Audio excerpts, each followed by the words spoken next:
Welcome to మనా chef. నా పేరు మాధవి. ఈరోజు మనం పుదీనా కొత్తిమీర పచ్చడి ఎలా తయారు చేసుకోవాలో చూద్దాం. ముందుగా మనకి కావాల్సిన పదార్థాలు పుదీనా. ఈ పుదీనాని ఒక పెద్ద కట్ట తీసుకున్నానండి. అంటే మనకి 1 కప్పు పుదీనా అయితే 1/2 కప్పు కొత్తిమీర తీసుకోండి, సరిపోతుంది. ఈ పుదీనా కొత్తిమీరని ఇలా కట్ చేసుకొని నీట్గా 2-3 సార్లు వాటర్లో కడిగి పెట్టుకోండి.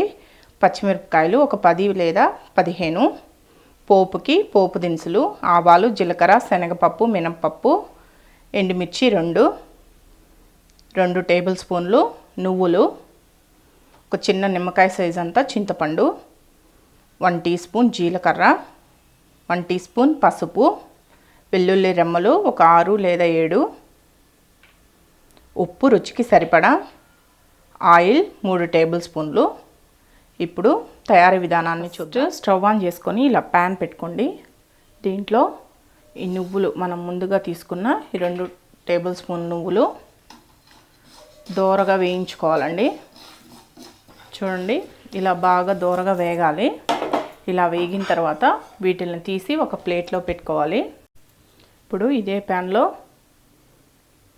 ఒక 2 టేబుల్ స్పూన్లు ఆయిల్ వేసుకోండి. ఈ ఆయిల్ కొంచెం హీట్ ఎక్కిన తర్వాత ఫస్ట్ పచ్చిమిరపకాయలు వేసుకోవాలి.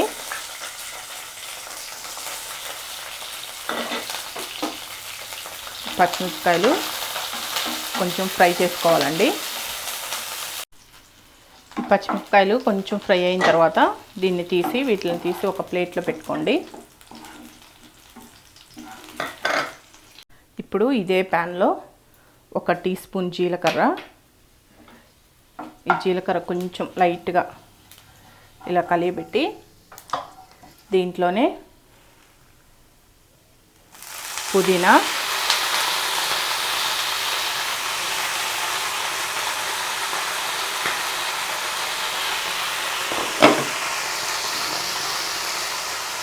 వేసుకున్న తర్వాత కొత్తిమీర కూడా వేసుకోండి. ఈ ఆయిల్లోనే ఫ్రై చేసుకోవాలండి. పుదీనా కొత్తిమీర బాగా ఫ్రై అవ్వాలి. ఇలా కొంచెం ఫ్రై అయిన తర్వాత చింతపండు వేసుకోండి. ఈ చింతపండుని ఇలా విడదీసి వేసుకోండి. ఇలా వేసుకోవడం వల్ల తొందరగా మగ్గిపోయి మనకి మిక్సీ పట్టుకున్నప్పుడు ఈజీగా మెదిగిపోతుందండి.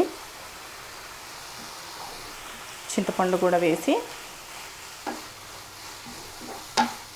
ఒక 2-3 నిమిషాలు బాగా ఫ్రై చేసుకోవాలి. ఈ పుదీనా కొత్తిమీర కూడా బాగా ఫ్రై అయింది కదా. ఇప్పుడు ఈ వెల్లుల్లి రెమ్మలు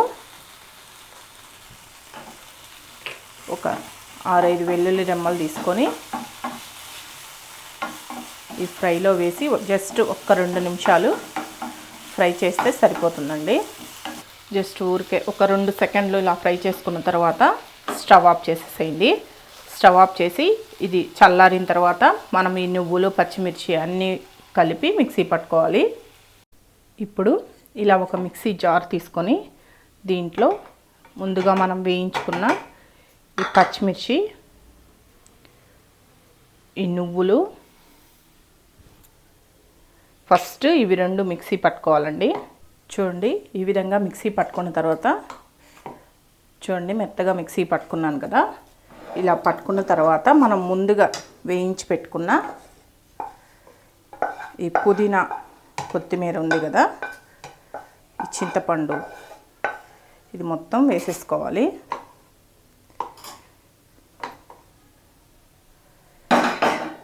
ఇది వేసుకున్న తర్వాత దీంట్లో మీ రుచికి సరిపడా సాల్ట్ వేసుకోండి.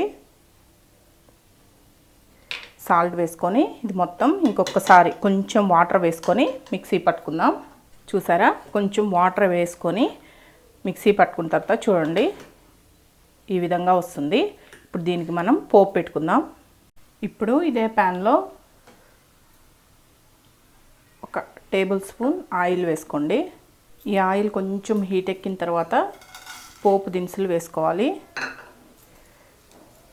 దీంట్లోనే ఎండుమిర్చి 2 ఇట్లా కట్ చేసి వేసుకోండి, 2 వెల్లుల్లి.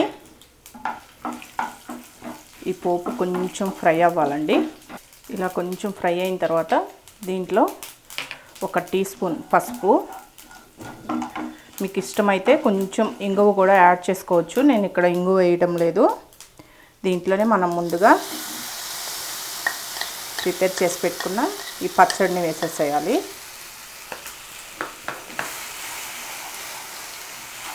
పచ్చడిని వేసి బాగా కలియబెట్టి సర్వ్ చేసుకోవడమే.